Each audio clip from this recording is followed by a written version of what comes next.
के चुनाव में कैसे रण में उतरे, कैसे उसमें विजय श्री प्राप्त करें, इस पर विचार विमर्श करने के लिए हम यहाँ पे एकत्रित हुए। मेरे से पूर्व वक्ताओं ने, पार्टी के वरिष्ठ साथियों ने बड़े विस्तार से सारी बातें आपके बीच में की है। मैं उन बातों को पुनः दोहरा करके आपका समय जाया नहीं करना चाहूंगा। वैसे भी प्रचार प्रसार का जमाना है, वैसे थोड़ा धीरे कर देगा।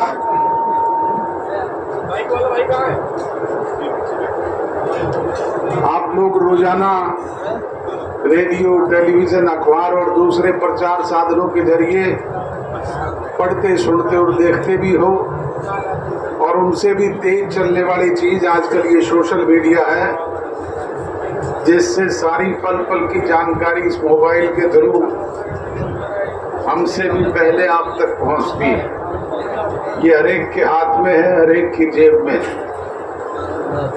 बुजुर्गों और नौजवान दोस्तों, हार के बाद निश्चित तौर पे निराशा आ जाती है। अभी अभी आपने लोकसभा का चुनाव हारा है, निराशा स्वाभाविक है। और हार के बाद, हार चाहे वो किसी राजनीतिक दल की हो, चाहे किसी समूह और संगठन की हो, चाहे किसी परिवार की हो, और चाहे जंगे मैदान में किसी सेना की हो, निश्चित तौर पे हताशा और निराशा आती है। तीन तरह की स्थिति उत्पन्न हो जाती है। एक तो हार के बाद कमजोरी आ जाती है, दूसरा आदमी मन से दुखी हो जाता है, और तीसरा हार मान करके, निराश होकर के घर बैठ जाता है। ये तीनों तरह की स्थिति अब आपके सामने है। मैं आप लोगों से ही पूछना चाहूंगा कि आज आप कौन सी स्थिति में हो, जरा मुझे खुल करके बता दो। आपसे पूछ रहा हूं, बताओ कौन सी स्थिति में हो। आगे लड़ाई लड़ने की, संघर्ष करने की स्थिति में है। एक एक हाथ खड़ा करने से काम नहीं चलेगा। सारे मिलकर के संघर्ष करेंगे तो निश्चित तौर पे उसके सार्थक परिणाम आएंगे। मेरे समक्ष बहुत सारे ऐसे लोग बैठे हैं जिन्होंने हरियाणा बनने से लेकर के अब तक सारे उतार चढ़ाव, सारे राजनीतिक घटनाक्रम अपने समक्ष घटित होते हुए देखे हैं। मैं तो जब हरियाणा बना था, 5 वर्ष का था, 61 का मेरा जन्म है, और जब 72 में चुनाव आया तब मात्र 11 साल की उम्र थी। उस सन 72 के चुनाव में माननीय चौधरी देवीलाल जी ने तोशाम से चौधरी बंसीलाल के खिलाफ चुनाव लड़ा, आदमपुर से चौधरी भजनलाल के खिलाफ चुनाव लड़ा, मेरे बड़े दादाजी चौधरी साहबराम ने रोड़ी से चुनाव लड़ा। इस तरीके से पार्टी के दूसरे जितने भी लोग थे, उन्होंने अलग अलग जगह से चुनाव लड़े। उस चुनाव में 18 लोग अपोजिशन के चुन करके आए, और उन 18 में से भी 9 विशाल हरियाणा पार्टी के हुआ करते थे, बाकी के कोई दूसरे राजनीतिक दलों के थे या इंडिपेंडेंट थे। बुजुर्गों और नौजवान दोस्तों,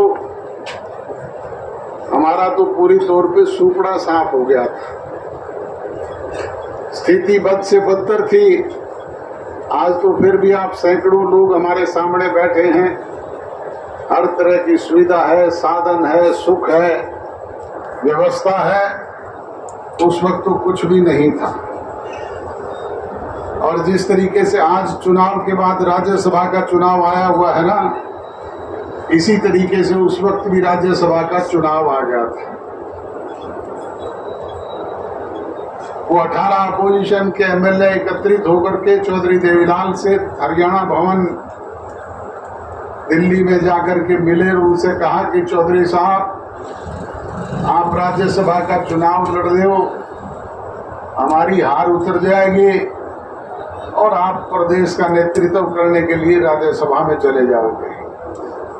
चौधरी देवीलाल जी ने उनको कहा, रे 18 से कैसे चले जाएंगे? तो उन्होंने कहा, ये कुछ बिकाऊ माल है। ये जो आजकल कांग्रेस का प्रधान बना फिरता है ना, उदय भान, इसका बाप गयालाल भी उन बिकाऊ माल में से एक था। उसी की वजह से नाम पड़ा था हरियाणा का गया राम आया राम। ये एक दिन में 3 बार बिका था। उन दिनों में कोई पैसा थोड़ा ही होता था। 1-1 रुपए की माला गांव में डलती थी। किसी बड़े चौधरी के घर चले जाते थे तो वो 5 रुपए की डाल देता था, और किसी बड़े धन्ना सेठ के चले जाते थे तो वो 10 रुपए की डाल देता था। यही हैसियत लोगों की थी। उस स्थिति में चौधरी देवीलाल जी ने अपने यारों से, दोस्तों से, मित्रों से, पार्टी के लोगों से, सहयोगियों से, रिश्तेदारों से कर्ज लेकर के 70 लाख रुपए एकत्रित किया उस बिकाऊ माल के लिए। परंतु हालात क्या हुए? वो बिकाऊ माल 70 लाख रुपए भी ले उड़े, वो चुनाव भी हार गए। कहते थे गा तो गई गई गड़ूलिया मिलेगी। विधानसभा का तो हारे हारे, लोकसभा का भी हार, वो राज्यसभा का भी हार गए, 70 लाख भी गए। जिस चौधरी देवीलाल ने देश के स्वतंत्रता आंदोलन से लेकर के सन 1972 तक कभी पीछे मुड़ करके नहीं देखा था, वो भी उस हार के बाद हताश और निराश हो गए, और निराश होकर के तेजाखेड़ा फार्म पर चले गए। वहां जाकर के खेती पर ध्यान देने लग गए। 1973 में हरियाणा प्रदेश में गेहूं को लेकर के आंदोलन किसानों ने शुरू किया। बचे कुछ नेता जो थे वो चौधरी देवीलाल के पास इकट्ठा होकर के गए और उनसे कहा कि चौधरी साहब, किसान पिस रहा है, आप लोग लड़ाई लड़ो। चौधरी देवीलाल ने हाथ जोड़ करके उनसे कहा, भाई मैंने तो राजनीति छोड़ दी, मैं तो अब खेती करने लग गया। वो वहीं से साथ लगता पंजाब का इलाका था। कोई जत्थेदार टोरा के पास गया, कोई जगदेव सिंह तलवंडी पे गया, कोई सरदार प्रकाश सिंह बादल पे गया, कोई लोंगोवाड़ पे गया, और वहां से उनको लेकर के आए।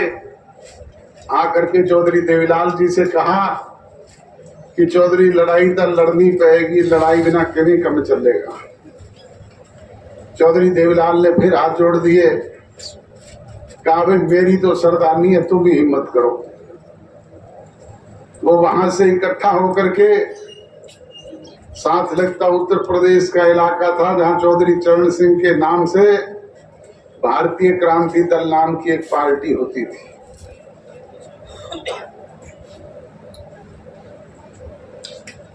जो पीछे गवर्नर थे सत्यपाल मलिक, वो उनके शागिर्द थे।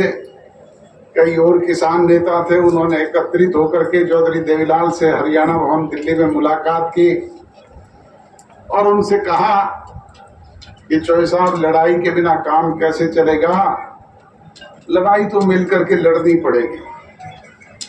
चौधरी देवीलाल जी ने कहा, अगर सारे मिलकर के ईमानदारी से लड़ो तो फिर कोई हिम्मत की जा सकती है। उन्होंने कहा कि सारे लड़ेंगे। हरियाणा प्रदेश को सेंटर बना लिया। करनाल बीच की जगह थी जहां से उत्तर प्रदेश के लोग भी आ सकते थे, हरियाणा के भी जा सकते थे और उधर से पंजाब के भी आ सकते थे। वहां एक बड़ा किसान सम्मेलन रख दिया। उन दिनों में प्रचार करना और जलसा करना कोई आसान बात थोड़ी थी। ना कोई टेंट थे, ना कोई लाउड स्पीकर थे। चौधरी देवीलाल ने स्वयं रिक्शा में बैठ करके 18 शेर वाला कनस्तर बजा करके करनाल शहर में आसपास के गांव में प्रचार किया और लोगों से कहा कि फला दिन जलसा है, सही ये किसान नेता आएंगे, आप सुनने के लिए आना। उन दिनों में वहां एक एसपी होते थे, एसपीएस राठौड़, जो बाद में चौटाला साहब ने डीजीपी हरियाणा प्रदेश भी बनाए थे। वो एसपीएस राठौड़ का बड़ा रोब दाब था उन दिनों में। चौधरी देवीलाल दिन भर के थके हारे घर में खाना खा करके आराम करने के लिए, मेरे फूफा जी रहते थे महेंद्र सिंह डॉक्टर वहां पे, उनके घर चले गए। वो पीछे पीछे गया और जाकर के चौधरी देवीलाल जी से कहा कि चौधरी साहब आप जलसा नहीं करोगे। चौधरी साहब ने कहा भी क्यों नहीं करेंगे, ये तो हमारा प्रजातांत्रिक अधिकार है, सरकार अपना काम करे हम अपना काम करेंगे। वो बोले जी मैं कह रहा हूं ना नहीं करोगे। बोले तुम कौन होता है भाई? बोले जी मुझे एसपीएस राठौड़ कह देते हैं। बोले हाँ मैंने तेरी नाम प्लेट पढ़ ली और तेरा लगा हुआ स्टार भी देख लिया कि तू पुलिस का जिले का कप्तान है, और तेरे तो 1 स्टार है। मुझे 3-4 दिन पहले सिरसा में एक 3 स्टार वाला भी मिला था, उसने भी आकर के मेरे माइक के हाथ लगाया था और कहा थे बोलोगे नहीं।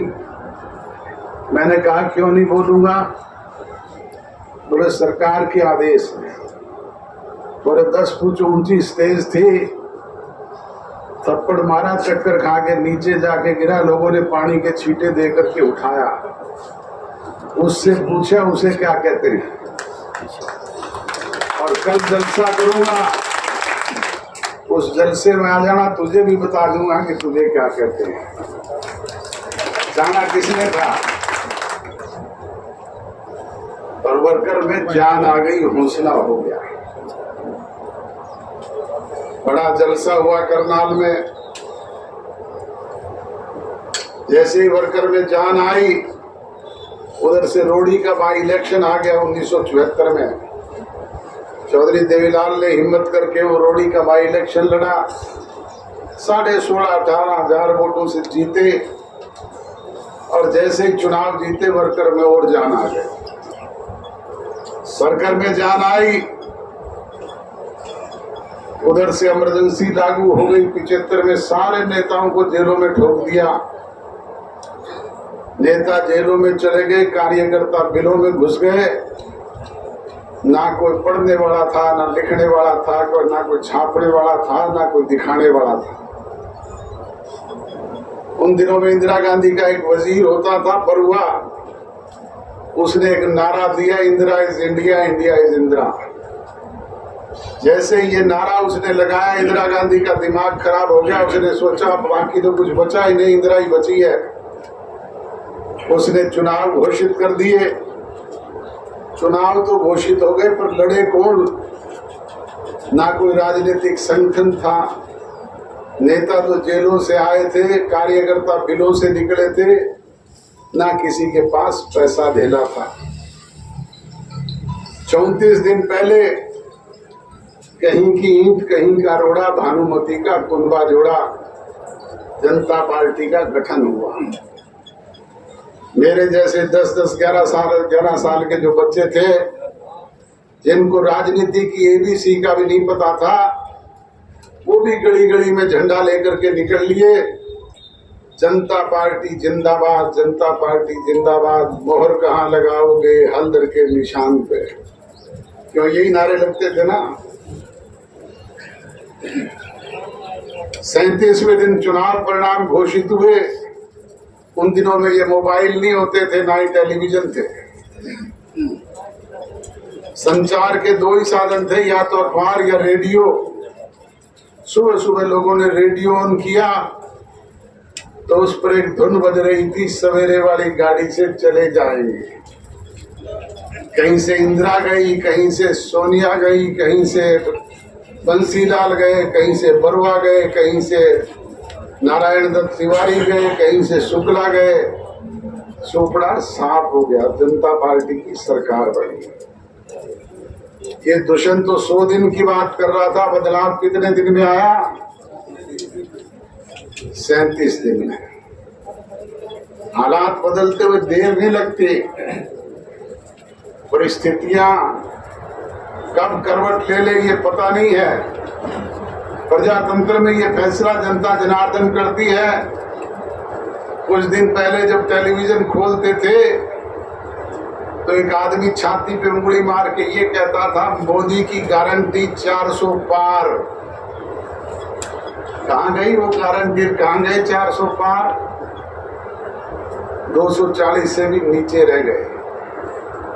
ये तो थोड़ी सी कसर उड़ीसा में बीजू जनता दल की रह गई, नहीं तो ये तो 220 भी नहीं आती।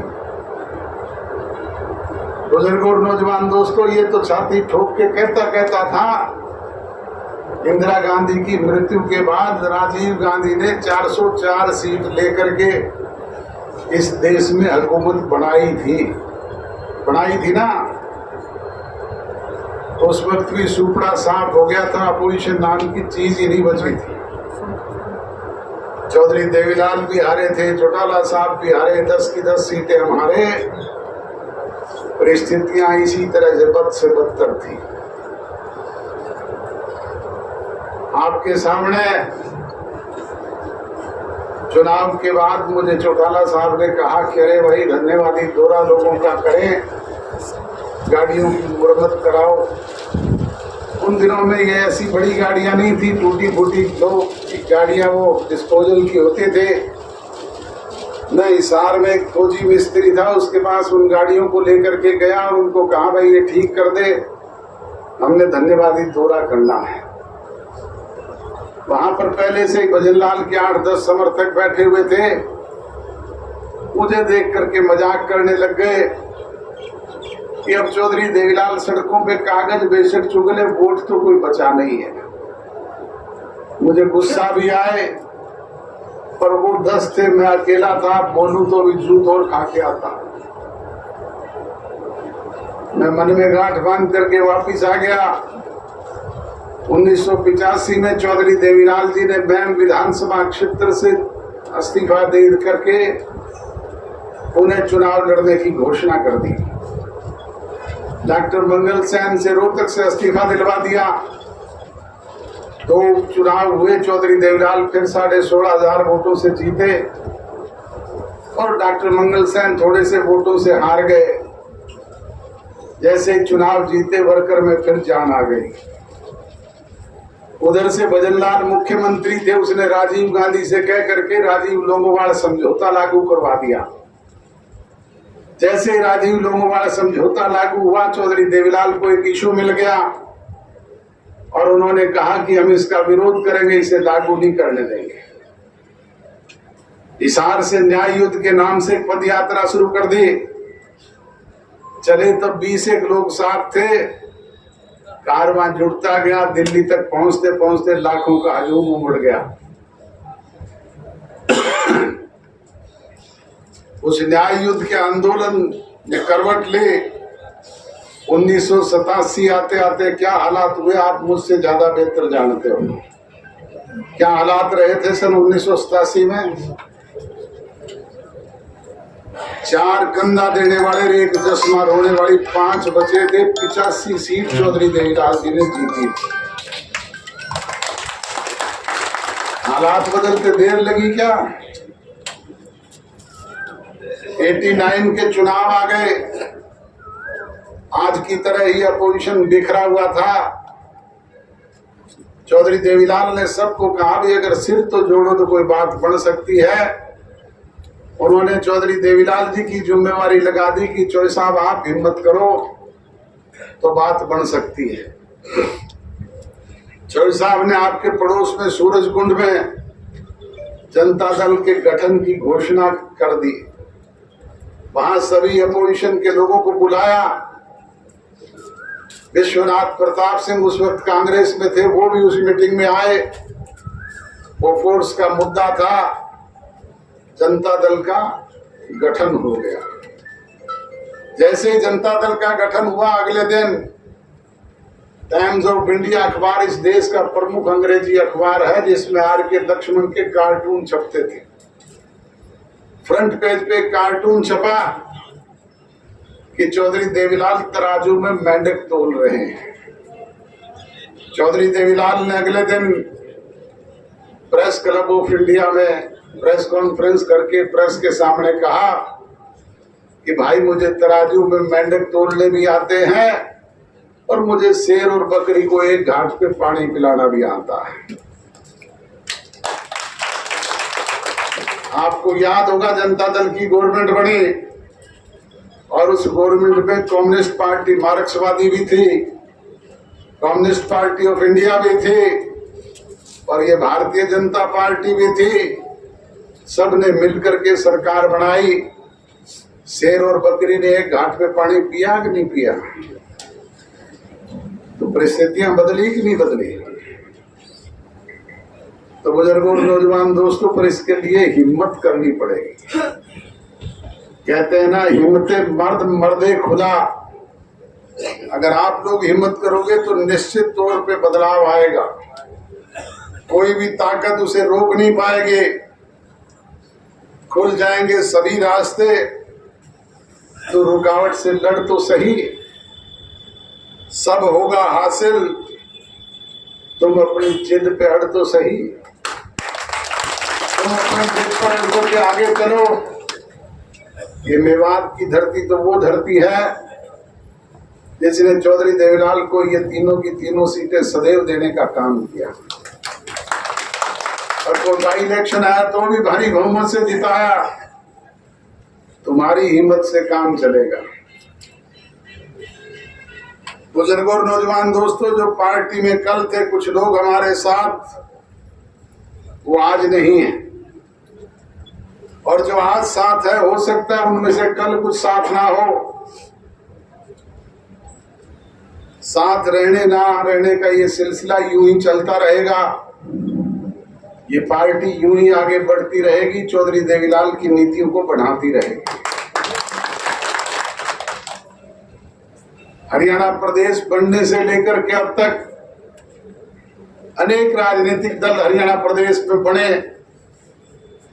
आपके सामने की घटनाएं हैं। सबसे पहले विशाल हरियाणा पार्टी के नाम से राव वीरेंद्र सिंह जी ने पार्टी बनाई। मेरी पीढ़ी के लोगों को तो याद है, ये 20-20 साल के जो बच्चे बैठे, इनसे पूछो विशाल हरियाणा पार्टी को पार्टी होती थी क्या, तो इनको शायद उसका नाम भी याद नहीं है। उसके बाद अपने आप को हरियाणा के निर्माता कहने वाले चौधरी बंसीलाल ने भी एक पार्टी बनाई थी, हरियाणा विकास पार्टी। आज कोई नाम लेवा बचा है क्या उस विकास पार्टी का? थोड़े दिन पहले तक तो एक किरण थी जो नाम ले दिया करती कभी कभी, अब वो भी बीजेपी में चली गई और बीजेपी वालों ने टिकट ना दी तो शायद मुस्लिम लीग से मांग के लानी पड़ेगी। उसके बाद एक और राजनीति का अपने आप को पीएचडी कहता था भजनलाल, उसने भी एक पार्टी बनाई थी। क्या नाम था जी उस पार्टी का? हजका है क्या? उस हजका का कोई नाम लेवा? हजका को तो छठे ही दिन सतपाल सांगवान ले उड़ा। चौधरी देवीलाल जी की विचारधारा पर जननायक जनता पार्टी काम कर रही है और चौधरी देवीलाल जी ने जनता जनार्दन के बीच में जो कोई बात वायदे के तौर पे कभी कही, जब भी आपने ताकत उनको दी तो उन्होंने विपरीत परिस्थितियों में जाकर के भी न केवल आपकी बात को सवाया करके पहुंचाया आप तक, बल्कि कानून बना करके लागू करने का काम किया। चाहे वो काम के बदले अनाज की योजना थी, चाहे वो मैचिंग ग्रांट शुरू करने की बात थी, चाहे वो गांव-गांव में हरिजन और बैकवर्ड चौपाल बनाने की योजना थी, चाहे किसान के ट्रैक्टर को गड्ढा डिक्लेयर करने की बात थी, चाहे साइकिल और रेडियो के टोकन टैक्स खत्म करने की बात थी, चाहे पंच परमेश्वर के प्याले हुक्के में जलने वाले तंबाकू पे लगे टैक्स को हटाने की बात थी, चाहे गरीब कन्या की शादी पे 5100 रुपए कन्यादान देने की बात थी, और चाहे घुमंतु जाति के बच्चों को 1 रुपया रोज स्कूल जाने के लिए प्रोत्साहन राशि देने की बात थी, चाहे सड़क और नहर के किनारे लगे दरख्तों का आधा हिस्सा किसान को देकर के उसकी फसल का मुआवजा देने की बात थी, चाहे आपकी फसल बाढ़ से ओलावृष्टि से खराब हो गई तो उसका मुआवजा देने की बात थी, चाहे 100 रुपए माहवार बूढ़ों को पेंशन देने की बात थी, और चाहे 10,000 तक के सहकारी बैंकों के कर्जे माफ करने की बात थी। ये बातें लागू की कि नहीं की? आपसे पूछ रहा हूं, ये बातें कानून बना करके लागू करी कि नहीं करी? आज पूरे देश में लागू हो रही है। हरियाणा प्रदेश के बुजुर्गों को 3000 रुपए माहवार पेंशन अगर आज मिल रही है तो उसी चौधरी देवीलाल की बदौलत मिल रही है। बुजुर्गों, नौजवान दोस्तों, जींद की पावन धरा कंडेला पांडु पिंडारा पे हमने भी जनता से कुछ वायदे जननायक जनता पार्टी के बैनर के नीचे किए थे। जैसे ही आपकी दी हुई ताकत मिली, सरकार में शामिल हुए, विपरीत परिस्थितियों के बाद 2 साल तो कोरोना में गुजर गए, 1 साल किसान आंदोलन में चला गया, राज का तो सिर्फ 1.5 साल मिला था। उसमें भी चाहे वो 75% बेरोजगार को प्राइवेट सेक्टर में रोजगार के कानून का मसला था, चाहे वो माताओं बहनों को 50% पंचायती राज में भागीदारी की बात थी, चाहे वो बैकवर्ड क्लासेस के लोगों को 8% पंचायती राज में हिस्सेदारी दिलाने का मैटर था, चाहे वो 33% आरक्षण राशन डिपो में देने की बात थी, चाहे वो SC कैटेगरी के लोगों को 20% आरक्षण सुविधाएं मुहैया करवाने की बात थी, चाहे वो हमारी बच्चियों को स्कूल और कॉलेज जाने पर फ्री बस पास जैसी सुविधाएं देने की बात थी, और चाहे ये दुष्यंत ने जो काम आपके बीच में गिनाए उनको लागू करने की बात थी। ये कानून बना करके लागू किए होंगे तो बुजुर्गों, नौजवान दोस्तों, ये सिर्फ आप लोगों की बदौलत हो सकता है। आप अगर ताकत दोगे तो निश्चित तौर पे बदलाव आएंगे, और बदलाव के साथ जो कोई कोर कसर कमी कोताही रही है उनकी भरपाई करने का काम भी करेंगे। हमने जो काम किए, हम इस दौरान अपना प्रचार नहीं कर पाए, कांग्रेसी हम पर हावी रहे, उन्होंने दुष्प्रचार किया, और हमारे जो साथी जो थे वो भी हमारी पीठ पे छुरा घोंपने का काम करते रहे। चौधरी देवीलाल कहते थे, एक सांपनाथ है, दूसरा नागनाथ है, दोनों डसने का काम करते हैं, ये तो मौका मिलते ही डंक मारते हैं। इन्होंने तो अपना काम किया, अब आप लोगों ने अपना काम करना है। जो बचे हुए शेष दिन है उनमें मिलकर के संघर्ष करने की जरूरत है। एक अंतिम बात आप लोगों के बीच में कह देता हूं, एक नदी को बाप और बेटी क्रॉस कर रहे थे। जब नदी क्रॉस करने लगे तब नदी में पानी कम था, जब बीच नदी में पहुंचे तो पानी बढ़ गया एकदम और डूबने की स्थिति आ गई। तब बाप ने कहा, बेटी हाथ पकड़ ले नहीं तो मरेंगे। उधर से बेटी कहे, बापू तू मेरा हाथ पकड़ ले नहीं तो डूबेंगे। बाप ने कहा, तू पकड़ ले मैं पकड़ ले, इसमें क्या फर्क पड़ेगा? बोले, इसमें बहुत फर्क पड़ता है। विपरीत परिस्थितियां जब आएगी मैं तो तेरा हाथ छोड़ करके चली जाऊंगी, पर तू मेरा हाथ कभी नहीं छोड़ेगा। आप तो कभी हाथ नहीं छोड़ोगे ना? आप हाथ मत छोड़ना। लड़ना हमें आता है, संघर्ष हमारे खून में है, रास्ते बनाने भी आते हैं, बंद किए हुए खोलने भी आते हैं, और खुले बंद करने भी आते हैं। पर आपका सहयोग, समर्थन, प्यार और आशीर्वाद चाहिए। यही कहने के लिए आपके बीच में हाजिर हुआ था। गर्मी के इस मौसम में आप लोग आए, मुझ जैसे छोटे से कार्यकर्ता की बात सुनी, हौसला बढ़ाया। आपका आभार व्यक्त करता हूं, धन्यवाद व्यक्त करता हूं, अभिनंदन करता हूं, स्वागत करता हूं, और यकीन, विश्वास और भरोसा लेकर के जा रहा हूं कि हमारी कही हुई बातों पर अमल करोगे। आप सबका बहुत बहुत धन्यवाद। जय हिंद।